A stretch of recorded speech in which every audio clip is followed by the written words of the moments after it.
ये जो इतना दबाव था मतलब हर कौम की तरफ से या हर समाज की तरफ से जो था, इस कौम को जो दबाया जा रहा था, उसकी सिर्फ यही एक वजह थी कि ये मतलब तालीम में ये लोग जो है वो पीछे थे, या इसकी कोई और वजह भी थी? ये सबसे बड़ी वजह यही थी कि ये अनपढ़ थे, जाहिल थे, भैंसों का कारोबार था।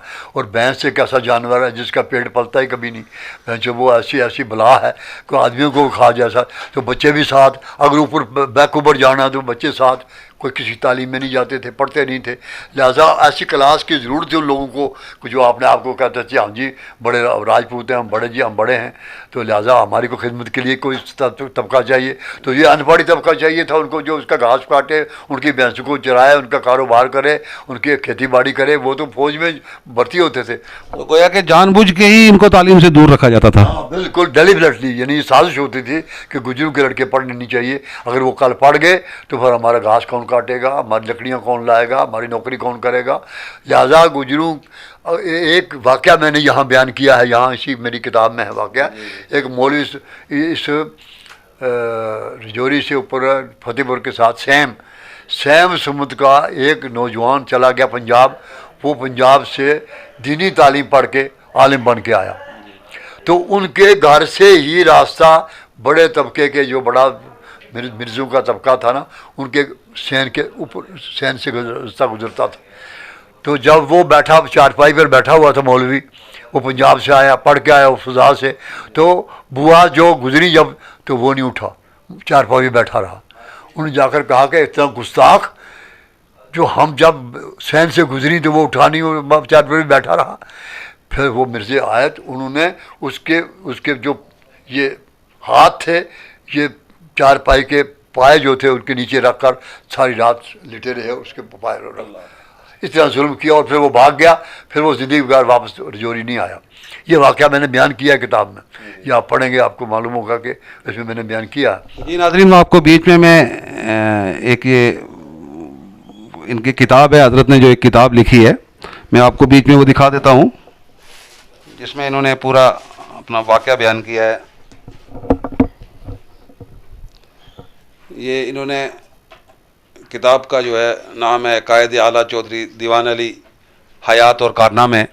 इसके बीच में इन्होंने पूरा जो है वो एक खाका परोया है, पूरी डिटेल जो है इसकी किताब में लिखी है। तो इस किताब के सिलसिले में तो हम दोबारा आपसे गिफ्तगू करेंगे। अभी हम अपनी गिफ्तगू जो है वो हज़रत से जारी रखते हैं। जी हज़रत जी। तो उसके अलावा जो है वो फिर उन्होंने भी, मेरे वालिद साहब ने भी, यानी वो बहुत बड़े रखवाला साथ रखते, जैसे जहाँ स्कूल कायम करते प्राइवेट, फिर वो महाराजा से डिमांड करते कि हमें टीचर दो। पहले वो प्राइवेट टीचर लेते, आना जमा कर, पहले वो प्राइवेट स्कूल खुलवाते थे। प्राइवेट स्कूल, जी जी, अपने खर्चे पे अपना। यहाँ देखेंगे आप गुरदन वगैरह, उन्हें एक जो स्कूल उन्होंने खोले, 20 30 कनाल रकबा रखा। तो गुजरों ने कहा, जो उस वक्त के उनके चौधरी साहब, आप मदरसा तो कम, मदरसे में 2-4 मरले 5 मरले में मदरसा चल सकता है, तो आपने 20-25-30 कनाल रकबा रखा। उनका बेवकूफ़, हम नहीं होंगे, आप नहीं होंगे, लेकिन वक्त आएगा कि जब स्कूल एक्सटेंड होंगे तो ज़मीन नहीं मिलेगी। आज अगर रकबा रखेंगे हम, तो ये उस स्कूलों के काम जब अपग्रेड स्कूल होंगे उस स्कूल के काम आएंगे। तो आज भी वो लोग हैरान है कि भाई उनकी उस वक्त सोच आज के ज़माने के मुताबिक थी। आज भी वो बड़े बड़े स्कूल जहाँ उन्होंने ज़मीनें रखी, वहाँ पर डिस्पेंसरियाँ भी साथ खोली गई हैं और चीज़ें खोली, फिर भी स्कूलों के साथ बड़े रकबे जो उन्होंने रखे, कायम रखे उस ज़माने से। तो मेरा भी यही मिशन था, क्योंकि वालिद साहब कहते थे जब कौम के अंदर इनकलाब, तालीमी इनकलाब नहीं आएगा, ये कौम इज़्ज़त के काबिल नहीं बनेगी। आज तो इस आपकी जो ये सियासी वक्त जो आपकी ज़िंदगी का गुज़रा, तो इसमें अलग अलग मराहिल में आपने कौम की खिदमत की है। तो आपने इसमें इलेक्शन कितनी बार लड़े आपने? मैंने कोई इलेक्शन नहीं छोड़ा जो मैंने ना लड़ा हो, लेकिन मुझे गवर्नमेंट हराती रही। 72 का इलेक्शन तो BBC से आया, BBC, और मेरा एक तरफा काउंटिंग नहीं हुई, और उसके अलावा BSF मंगा कर मेरा ऐलान कर दिया। 5 जो थे कश्मीर के, वो जमात इस्लामी के, वो जीत गए थे। तो फारूक अब्दुल्ला ने अपनी पार्टी के 5 आदमियों को जिताया, और तब ये मिलिटेंसी शुरू हुई। वो सलाहुद्दीन जो था वो भी उनमें से जीते हुए लोगों में था।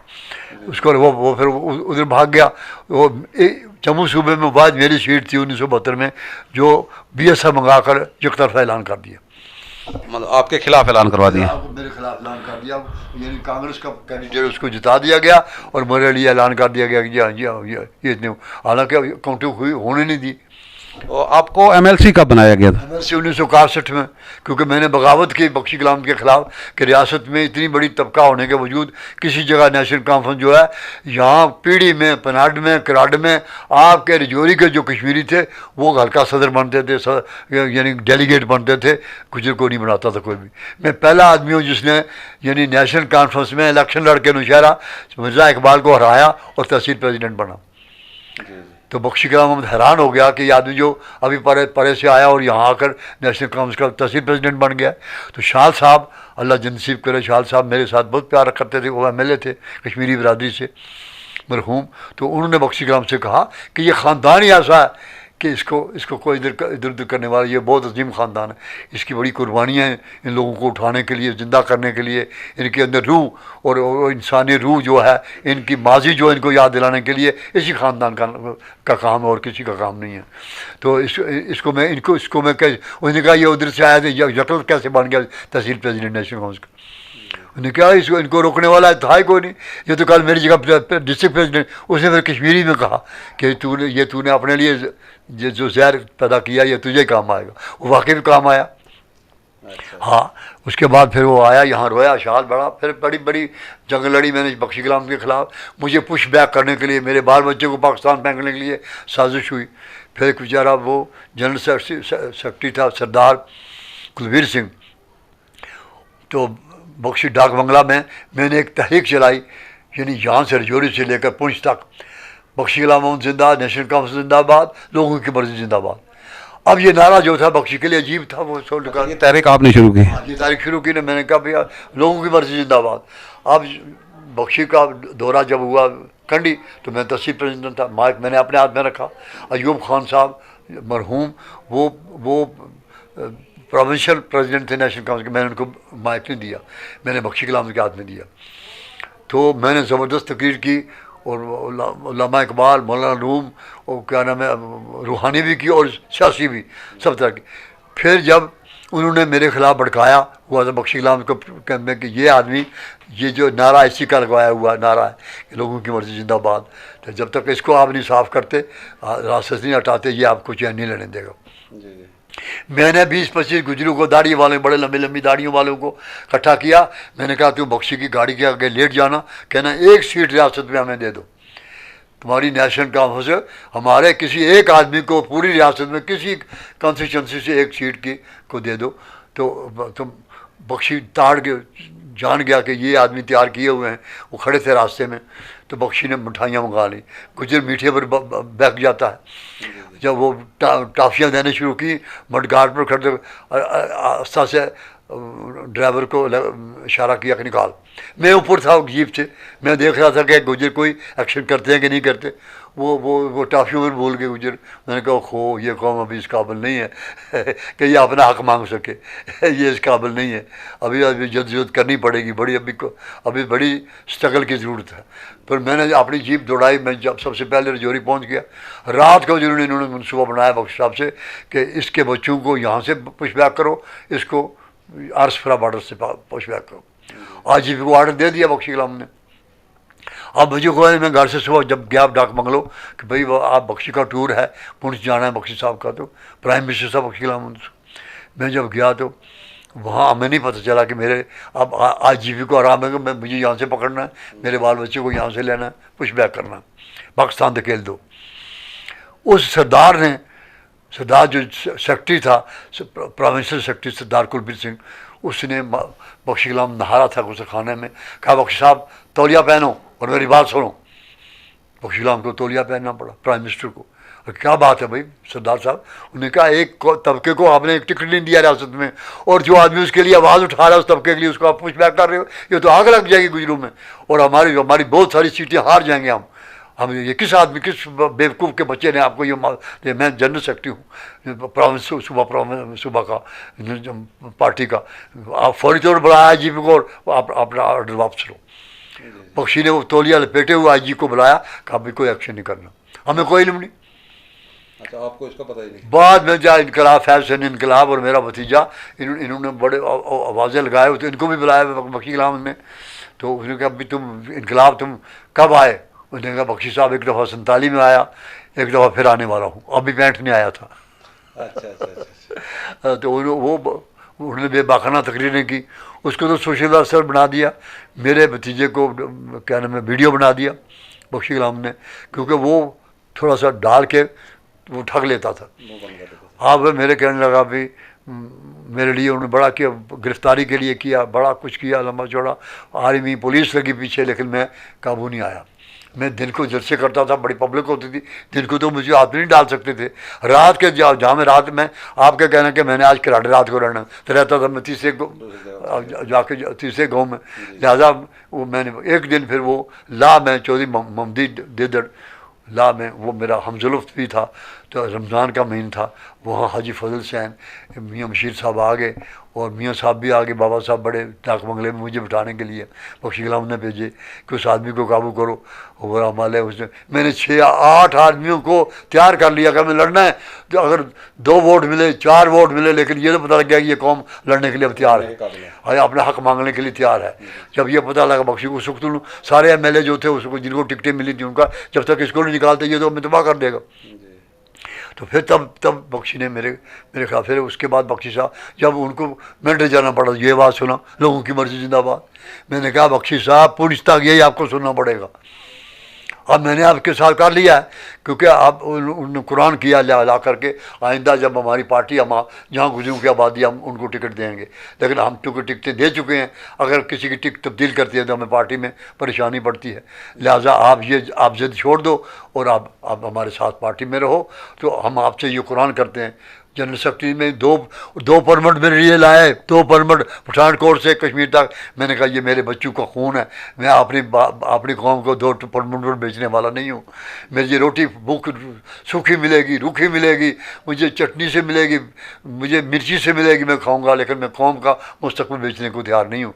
मैं मुझे कल कहेंगे 2 परमिट पूरी कौम में बेची इसने, मैंने नहीं लिए। जब सब लोग कहने लगे आप बेवकूफ़ आदमी हो, आप 2 परमिट लेते, खतरी पैसा लगाते आपको। मैंने कहा पैसे पर पेशाब करो, मगर जो मंजिल है वो बड़ी चीज़ है कि पैसा बड़ी चीज़ है। पैसा आज है किसी के पास, कल नहीं रहता। लिहाजा मैंने पैसे को नहीं देखा, मैंने जंग लड़ी। मैंने सादिक साहब के खिलाफ ही लड़ी, मैंने कासिम साहब के खिलाफ ही। वो मुझे आपको मिनिस्टर बनाएंगे, आपको सब कुछ करेंगे, लेकिन आप ये हंगामा जो है गुजर ये छोड़ दो। फारूक अब्दुल्ला ने भी ये लाइन में, शेख अब्दुल्ला ने भी यही कहा, मुझे कहा मैं सबसे करीब आपको करूँगा आपने, लेकिन आप ये गुजर जो है ये करना जो है, ये आप ये दिल्ली जाते हो जो लेने के लिए। तो मैंने बख्शी गुलाम मैंने शेख को डरा दिया। मैंने कहा वहाँ मैंने कुछ स्मेल किया दिल्ली में, अब वो क्या, मैंने कहा वो गुजरों की रेजिमेंट बना रहे हैं और गुजरों के वाले कश्मीर को कर रहे हैं। 2 हफ्ते के अंदर गुजर चलाकर कश्मीर को राख कर देंगे। वहाँ आगे आ गए, उनके 2 डारे जल जाएंगे, 2 उनकी भैंसें जल जाएंगी, 2 उनकी बकरियाँ जलेंगी, तो उनको क्या फ़र्क पड़ेगा। मैंने कहा शेख अब्दुल्ला को आंसू आ गए यहाँ से नीचे तक, रो गया। कहने लगा अगर आप उनके एजेंट होते तो आप मेरे साथ ये बात ना करते, आप किसी मोमिन के बेटे हो, आपने जो कहा ऐसा हो सकता है। मैंने कहा आप क्यों रोकते हो, आप सिफारिश करो गुजरों की। इख्तियार हो गया। 1975 की बात है कि आप मेरी पार्टी में हैं। मैंने कहा मैं जासूस हूँ आपका। इन्होंने सब ने कहा हुआ था मियाँ साहब के समेत जितने हमारे लीडर थे कि ये दिल्ली नहीं जाता, ये आपका जासूस है। मुझे शेख साहब की मादर मेहरबान ने भी कहा कि आप जासूस हो, हमारी जासूसी। मैंने कहा जी आपने हमारा वजूद ख़त्म कर दिया, जम्मू में हमारा वजूद नहीं रहा, हम तो आपकी तरफ देखते हैं कि वहाँ शरीयत है मुसलमानों की, हम आपके साथ हैं, जोरी पूछ के हमारा क्या रखा आपने। तो हज़रत ये आज तो हमारी मतलब गुजर कौम में बहुत सारे रहनुमा मौजूद हैं, लेकिन उस वक्त के उस जागीरदाराना निज़ाम में, उस जागीरदाराना निज़ाम के ख़िलाफ़ जो हमारे कौम के कुछ रहनुमा, कुछ लीडर ऐसे जो उस वक्त आपके साथ शाना बशाना थे, तो कितने लोग थे वो? देखिए जी, मेरे वालिद साहब ने गुजर जाट कॉन्फ्रेंस कायम की, यहाँ ही धनौर में कायम हुई। उसका पहला जलसा जो हुआ इंतखाब, वो हाजी नूरान शाह साहब जो बाजी साहब रहमतुल्लाह अलैह के खलीफा थे। उसके बाद पिरोड़ी गुजरा में पहला जलसा हुआ गुजर जाट कॉन्फ्रेंस का। नेशनल कॉन्फ्रेंस, मुस्लिम कॉन्फ्रेंस, गुजर जाट कॉन्फ्रेंस, 3 तहरीकें थी महाराजा की हुकूमत के दौरान। तो मेरे वालिद साहब के साथी जो हैं चौधरी लसानवी साहब थे, और बड़े जो जाट बरादरी में से बड़े बड़े जो जज थे, चौधरी नियाज़ अहमद और इस लिहाज से चौधरी हमीदुल्ला ये जाट बरदरी से थे, लिहाजा गुजर जाट कॉन्फ्रेंस बड़ी फ़ाल हुई, 2 अखबारें हमारी निकलती थीं। उसके बाद मेरे दौर में जो है राना फजल हुसैन जो है पाकिस्तान में चले गए, उन्होंने 65 में यहाँ और दूसरा रोल अदा किया था, उसके वजूद फिर उनको पाकिस्तान जाना पड़ा। वहाँ उनको बाबा गोजरी का खिताब भी तमगा पाकिस्तान भी मिला, वो भी हमारे साथ मेरे हमदर्द साथियों में से थे। इनकलाब साहब थे, इनकलाब साहब मुलाजिम हो गए। मेरा भतीजा गुलाम मकबूल अहमद रज़ा ये मेरे अहम तरीन इनकार कारंदू में से थे। अच्छा, इस तरीके से हमारे क्या नाम है इसके चम्बी तराड़ में से क्या नाम दुकानदार फ़कीर मोहम्मद चौधरी, फ़कीर मोहम्मद देदड़ चौधरी, क्या नाम है वो नाम उनका मुझे आप आ नहीं रहा, वो बड़े मार्शल टाइप के आदमी थे। ये इस तरह के लोग मेरे साथियों में से थे, हाँ, जिन्होंने मेरा साथ दिया। मेरा जहाँ जहाँ हम जलसे करते थे उन लोगों को, यानी एक एक जगह वो 10-10 डेरे एक एक ठक्कर के घर में थे। 125 बेंचें थी, क्या नाम है जो ज़्यादार शिवराम का दामाद फॉरेस्ट मिनिस्टर बना,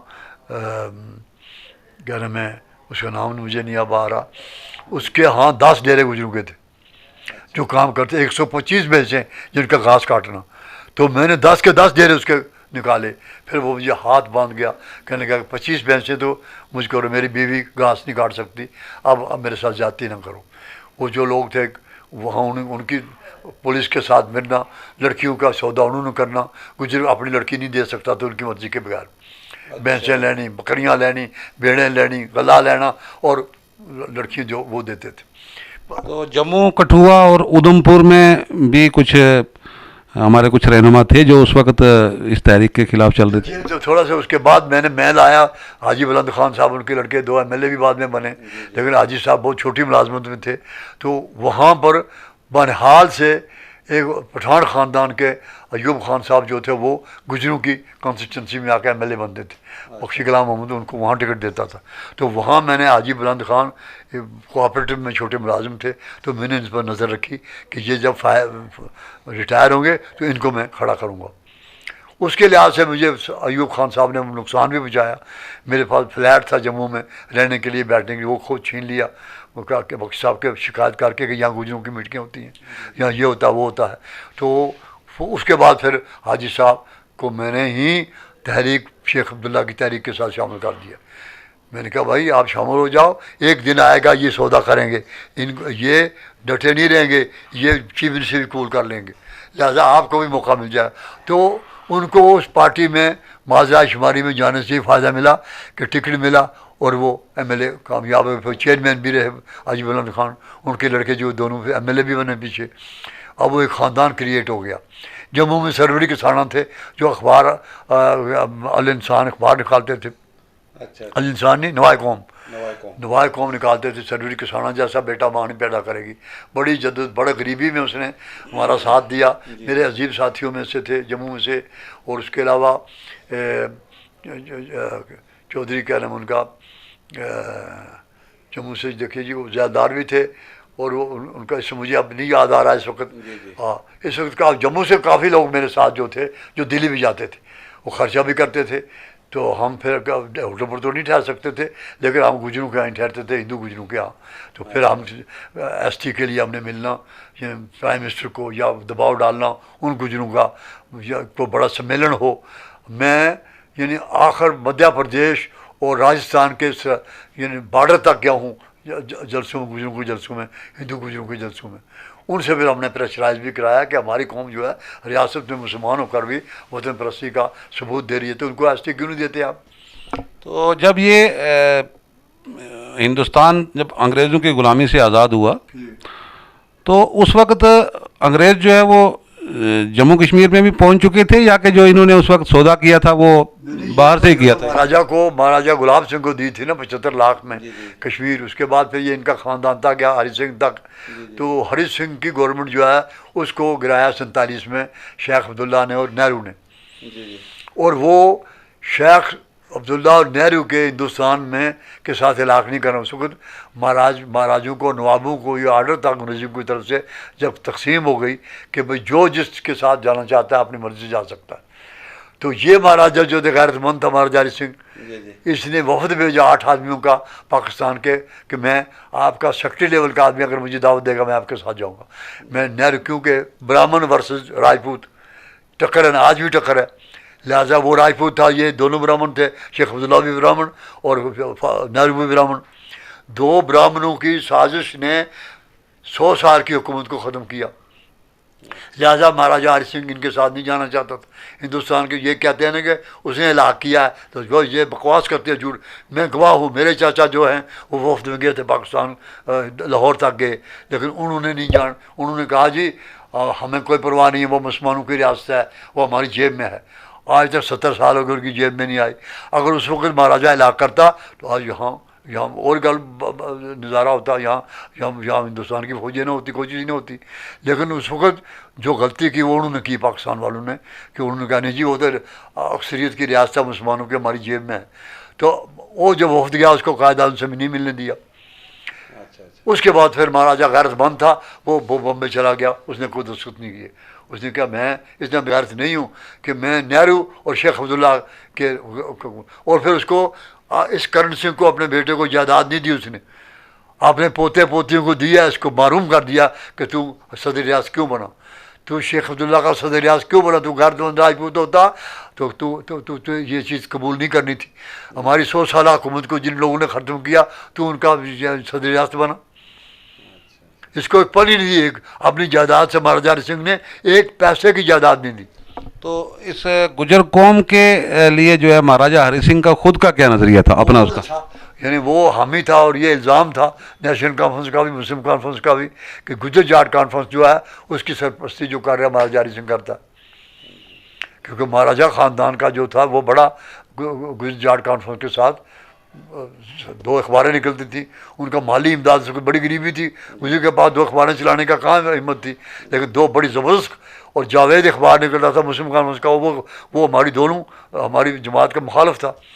लिहाजा उसका आपस में जो उनकी नोक झोंक होती थी प्रेस के लिहाज से, वो अल इंसान और एहसान 2 अखबारें गुजरी। एक के एडिटर शेख गुलाम हसन ना मौलवी गुलाम हसन साहब जबाली, वो जो थे पंगाई के रहने वाले, एडिटर इन चीफ वो थे, जम्मू में उनका दफ्तर था।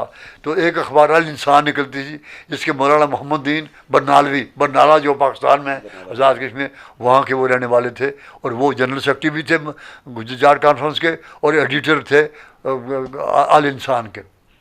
2 आर्गन निकलते थे और बड़ी फाड़ किस्म की यानी हमारी तंजीम उभर रही थी अगर 47 न होती। तो आपने जब से ये कौम की ज़िम्मेदारी संभाली तब से लेकर आज तक मतलब आपने बहुत सारी हुकूमतें देखी, बहुत सारे हुक्मरान देखे, तो आपके हिसाब से गुजर कौम के लिए कौन सी हुकूमत जो है उसने अच्छा काम किया, या वो गुजरों के हक़ में रही, या गुजरों के लिए? बख्शी कलाम को जो मैं क्रेडिट देता हूँ कि वो प्राइम मिनिस्टर था, उसने जितने लोग हमारे आबाद किए दोबारा। शेख साहब एक कुंबा भी अगर परे से इधर अंदर आता था उसको फ़ौज और पुलिस के ज़रिए पुश हिम बैक वापस कर देते थे। शेख ने एक कुंबा आबाद होने दिया अपने रजीम, अपने इक़्तिदार के दौरान में, और जितने लोगों को आबाद किया यहाँ स्टे टिल फर्दर आर्डर, वो इस किताब में भी है जिक्र। हाँ, जिक्र मैंने की कि जितने लोगों को टंगडार, उड़ी, करना, ये जितना बॉर्डर एरिया है सब लोगों को दोबारा आबाद किया। 100 200 कुंबा रोज़ाना आता था, और इनको कहा स्टे टिल फर्दर, दूसरे हुक्म तक इनको आबाद करो। ये आबाद, फिर कोई दूसरा हुक्म आया ही नहीं। ये जम्मू फर्दर आर्डर अभी तक आया ही नहीं उसके बाद। कठुआ, जोरी, पुंछ जितने लोग आबाद किए दोबारा हज़ारों की तादाद में, लाखों, ये बख्शी कलाम ने की। सिर्फ ये गिराट जाता है गुजरों के बारे में, उसका जो अंदर रग थी वो भी नाजुक कश्मीरी रग थी। वो कहता था अगर गुजरों को हमने इस्टेब्लिश किया या किसी जगह तो हम जो कश्मीरी का राज जो जम्मू पर नहीं रहेगा, फिर हमसे ये राज छीन लेंगे। ये तो ख़तरा ब्राह्मणों को भी आज तक है। हिंदुस्तान के हर हुकूमत को गुजरों का ख़तरा है कि गुजरों के पास जब ताकत आएगी, इनकी फ़ौज में आज तमाम रेजिमेंटें बनी हैं, Jat regiment, Rajput regiment, Gorkha regiment, फलां रेजिमेंट, पेशवा सिख रेजिमेंट, लेकिन गुजर रेजिमेंट नहीं बनाई आज तक। अंग्रेज़ों ने कहा कि जिस कोई गुजर के हाथ में फौज की ताकत आएगी, गुजर पलटा मार के हुकूमत छीन लेगा। और आज भी ब्राह्मणों के सामने यही नक्शा है, इसलिए ये हमारी रेजिमेंट नहीं बना रहे। दिल्ली के जो बदमाश बेईमान बैठे हैं वहाँ, वो भी कोई गुजरों की नहीं, गुजरों से डरते हैं। लिहाजा ये मार्शल कौम है, इसके पीछे तारीख़ है, इसके पास हिस्ट्री है, इतिहास है। ये ऐसे नहीं है कि ऐसी कौम है, ये इंटरनेशनल कौम है। ये यहाँ नहीं, ये 5 जो रियासतें हैं रशिया की जो आज़ाद हुई हैं, सब गुजरे वहाँ। तो जागीरदारा निज़ाम से लेकर अब तक आपको कितना फ़र्क लगता है कि इस कौम में कितनी तरक्की हुई है? आज एसटी की वजह से बच्चे पढ़े हैं, हमारे बच्चों ने पढ़ कर आज इंशाल्लाह ताला एक गाँव के हम काउंट नहीं कर सकते। हमारे आर्मी में कितने हैं, पुलिस में कितने हैं, बाकी डिपार्टमेंट में कितने लोग हैं, हमारे डीसी हैं, हमारे एसपी हैं, यानी डीएसपी का तो अंदाज़ा ही नहीं, एसपी और डीएसपी का तो हम गिनती कर ही नहीं सकते कितनी है जम्मू कश्मीर में। हर डिपार्टमेंट में आज भी देखो रजौरी में जितने इंपॉर्टेंट पोस्टें हैं सब गुजरों के पास है, पुलिस की पोस्टें सब गुजरों के पास है, शुपियाँ वगैरह सब जगह पे हमारे गुजर अताज है गुजर आसान कलस्पिट अताज तूफान असमूद असमूद असकोद गसवाश। ये कहते हैं हम कहाँ जाएँ, गुजर आगे हमारे सर पर आगे गुजर आगे। तो लिहाजा आज तो खुदा का फजल है, हम एक गाँव के लोग काउंट नहीं कर सकते। हम उस वक्त जब हमने शुरू किया यहाँ जंग कौम के लिए, उस वक्त हमारा पियन चपरासी नहीं था, सब जम्मू से। गोया कि जो उस वक्त से लेकर आज तक जो इतनी इस कौम में जो तरक्की आई है, जो बदलाव आया है, तो इसका क्रेडिट आपके वालिद मोहतरम को और आपको ही जाता है। जी इंशाल्लाह ताला हमने ये जंग लड़ी है, ये कोई भी दावा नहीं कर सकता। हमारे जितने लीडर जिनका लाया उन्होंने अपने घर बनाए, अपने मफाद सोचे, और हमारे रास्ते में वो रुकावट बनते रहे, कांटे बनते रहे, हमें रास्ते से साफ़ करने की साजिशें करते रहे कि भाई उन कश्मीरियों को कहने पर। लेकिन हमने अपना मौक़िफ़, हमने अपना जो मौजू था, हमने अपनी मंजिल को बेचा नहीं। फ़कीरी देख ली, गरीबी देख ली, परेशानी देख ली, फ़ाका देखा, लेकिन कौम का मुस्तकबिल बनाया। ऐसे इस फ़कीर ने लिया। बाकी जितने भी इस कौम के सियासतदान थे उन्होंने सिर्फ इस कौम का नाम इस्तेमाल किया, खाली वो हमारे खिलाफ भी चलते रहे। जब हमने लिया, मैंने दावा नहीं किया आज तक भाई मैंने एसटी लिया है, लेकिन अब कौम के नौजवान बच्चे जो हैं वो सब कह रहे हैं तूफान माजरा कि हाँ जी कौन फ़कीर है जिन्हें हमें एसटी लेकर दिया है, ये तो सब लोग। और फिर ये दावा करने लगे कि हमने दिया है। किसी ने कहा जी मैंने ये वो खिलाया है कश्मीर के फ्रूट खिलाकर, तो सेक्रेटरी से एसटी लिए। कोई मुमकिन हो सकता है कि फ्रूट उनको नहीं, दिल्ली में नहीं मिल सकते कि यहाँ से फ्रूट ले गया कि लीडर, तो उसने एसटी ले लिया। ऐसे इस तरह के वाहियात किस्म के दावे शुरू कर दिए इन्होंने जब मिल गया। जिन लोगों ने शदीद मुखालफत, आज भी रिकॉर्ड में मुखालफत है कि नहीं हम चूड़े नहीं बनते, हमें ऐसी कोई जरूरत नहीं ताकि शेख खुश हो जाए, कश्मीरी खुश हो जाए, उन्होंने पहले बयान दे दिए कि हमने दिलाया। तो हज़रत आपने इस कौम के लिए बहुत कुर्बानियाँ दी, बहुत लड़े आप इनके हक़ के लिए। तो इस वक्त आपकी 92 साल उम्र है, तो इस 92 साल की उम्र में, इस लंबे सफ़र में आप उस वक्त के हालात को देखते हैं इस कौम के, और आज के हालात को देखते हैं, तो आपको कैसा महसूस होता है? मैं खुश नसीब हूँ, उस अल्लाह पाक की ज़ात पाक का हज़ार लाख शुक्र अदा कर। मैं आपको देख रहा हूँ, आपके हाथ में ये चीज़ देख रहा हूँ, ये तो मेरी खुश नसीबी है। यह इस कौम को कहाँ नसीब था ये मसला। ये आज इनकलाब है। आज जिधर देखो टीचर हमारे, मास्टर राय, मकान फर्स्ट क्लास किस्म के, वो जो बोसीदा हालात थी वो बदल गई। आज अब आपको मतलब दिल में सुकून महसूस होता है कि आपकी मेहनत रंग लाई? मेरा अल्लाह मुझे मोहलत दे रहा है कि मैं दिन हर रोज़, आज नए रोज़ देख रहा हूँ कि मेरी, हाँ एक चीज़ मुझे ख़तरा जो नज़र आ रहा है कि इस कौम के अंदर तकब्बुर आ रहा है। जिस कौम के अंदर अपने माजी का ख्याल ना रहे, वो हाल और मुस्तकबिल में ख़तरे में होती है। ये मुझे ख़तरा है, ये मुझे परेशानी हो रही है कि आज ये जो है ना वैरायटियाँ दिखाते हैं लोगों को। आज कश्मीर से वाजवान मंगा रहे हैं पैसा लूट के, और ये बेदर्द है। इसको अपने आबा अजदाद के साथ जो गुजरी उसका एहसास नहीं। आज के गुजर को जो इस्टेब्लिश हो गया, माली लिहाज से बिल्कुल मजबूत हो गया, मकान पक्के, गैलों और गलियों में गाड़ियाँ खड़ी हैं, उनके वहाँ जहाँ मैं गल गल गरीबी देखता था, आज वहाँ 2 मंजिले मकान देख रहा हूँ मैं। वहाँ जनाब आज मैं गाड़ियाँ देख रहा हूँ, स्कूटर देख रहा हूँ, आज तजारत देख रहा हूँ कि ये कौम तजारत की तरफ भी आ गई है। आज आज गाँव में इनकी दुकानें हैं, सिटी में दुकानें हैं, जम्मू में दुकानें हैं। यानी आज ये जो तबका यानी सियासत से तजारत में नहीं आता, वो उसका इकबाल कायम नहीं रह सकता। जो कौम तजारत की तरफ आती है, ट्रेड की तरफ आती है, इंशाअल्लाह ताला उसको कोई नीचे नहीं कर सकता। तो मुझे ये खुशी है कि जहाँ मुझे ये खुशी है कि तजारत की तरफ भी आ रहे हैं, ये मुलाजमत की तरफ भी इंशाअल्लाह ताला बहुत ज़्यादा हैं। क्योंकि एक गाँव के आज हम गिनती नहीं कर सकते कि हमारे मुलाजिम कितने हैं। एक ज़माना वो था कि हमारा PN नहीं था, हमारा चपरासी नहीं था। मैंने वो ज़माना देखा जब हमने शुरू किया। आज मेरा मन खुश है, लेकिन डर भी मुझे है। मैं अल्लाह से दुआ करता हूँ हर वक्त नमाज़ पढ़ने के बाद, अल्लाह मेरी कौम से तकबर हटा दे।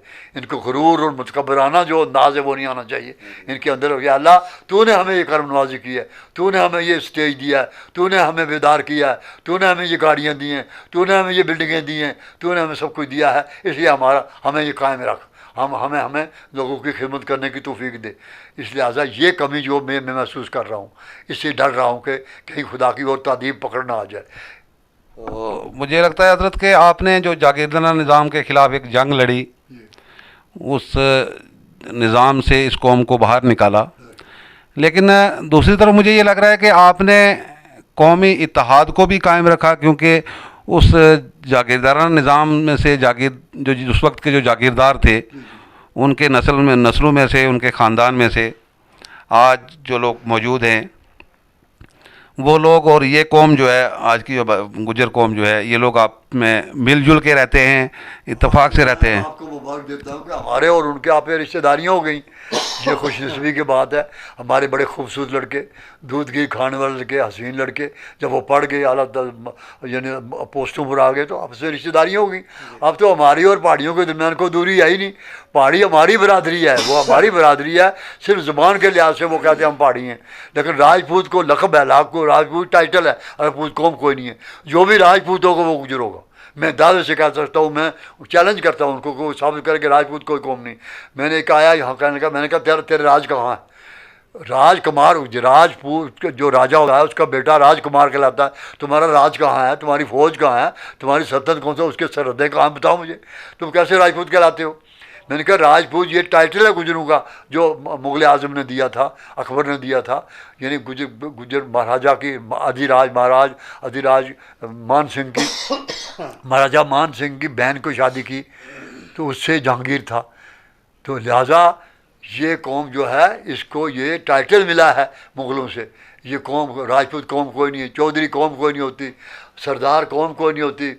लिहाजा क्या नाम है, ये टाइटल है, सरदार टाइटल है, चौधरी टाइटल है, मुकद्दम टाइटल है, महर टाइटल है, ये सब टाइटल है, कौम कोई नहीं। तो इस वक्त आप हमारे इस चैनल के ज़रिए आप कौम के नौजवानों को कोई पैगाम देना चाहेंगे? मैं यही उनको पैगाम देना चाहता हूँ कि आपके अंदर इनकलाब आया, तब्दीली आई, अल्लाह का लाख शुक्र है। आपने अच्छे अच्छे मकान बनाए हैं।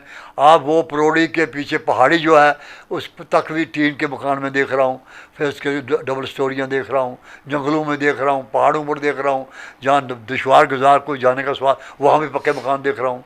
आप हमारे माल मवेशी की जो बांडियाँ थी, जो गोबर, वहाँ वो भी पक्की हो गई हैं, वो भी कच्ची नहीं रही। तो इससे ज़्यादा इनकलाब अल्लाह ताला और क्या दिखाएगा? मेरी खुशी। लेकिन मैं पैगाम ये देता हूँ कि उनके अंदर गुरूर और तकब्बुर जो आज वो शो दिखा रहे हैं ना ख़त्मों में कि हमारी वैरायटियाँ, ये नहीं दिखाना चाहिए। अल्लाह को ये पसंद नहीं है। आज वो कश्मीर से 4-4, 3-3 लाख रुपया देकर वाजवान बुला रहे कि हम बहुत बड़ा चौधरी जी, बड़ा पैसा। अब वो पैसा कहाँ से आया, कैसा है, वो उस पर मैं कोई बहस करना नहीं चाहता। लेकिन पैसा तो है, हमारी कौम के पास पैसा आ गया, दौलत आ गई है, मकान, गाड़ियाँ हैं, कोई तब्दीली जो होनी चाहिए थी। अब तो कोई फ़र्क नज़र नहीं आता किसी बड़े में छोटे में। आज तो वो लोग जो हैं आज फ़ख्र करते हैं कि भाई गुजर, आपके एक ज़माना था कि गोजरी ज़बान को गुफ्तगू नहीं करता था, वो डरते थे कि पहचान लेगा ये गुजर है। आज तो दूसरे लोग भी खुशी से गोजरी ज़ुबान करने की कोशिश करते हैं, तकरीरें करते हैं। आज ये करते हैं, आज वो नहीं महसूस करते कि भाई ये कम एहसास से कमतरी होगा कि मैं भाई ये गोजरी क्यों बोलता है। आज तो हर तीसरा आदमी गुजरी बोलता है, हर दूसरा आदमी गुजरी बोल रहा है, गोजरी ज़ुबान बोल रहा है। मेरी मादरी ज़ुबान, मेरी प्यारी ज़ुबान जो है, मादरी ज़ुबान जो है गोजरी है।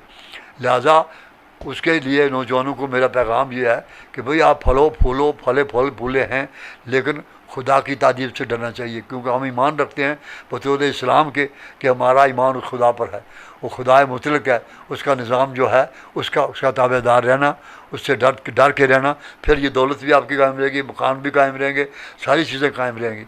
और अगर आप दिखावा किया, शैतान के रास्ते पर चले गए, तो फिर मारूमी है और फिर सवाल फिर खड़ा सामने। जी चौधरी साहब, मैं अपनी तरफ से और अपने चैनल की तरफ से आपका शुक्रिया अदा करता हूं कि आपने अपना कीमती वक्त निकाल कर हमारे साथ गुफ्तगू की। तो नाजरीन, ये थे हमारी कौम, हमारी मिल्लत के सालार जो थे, जिन्होंने इस कौम को आज इस पोजीशन पे पहुंचाया।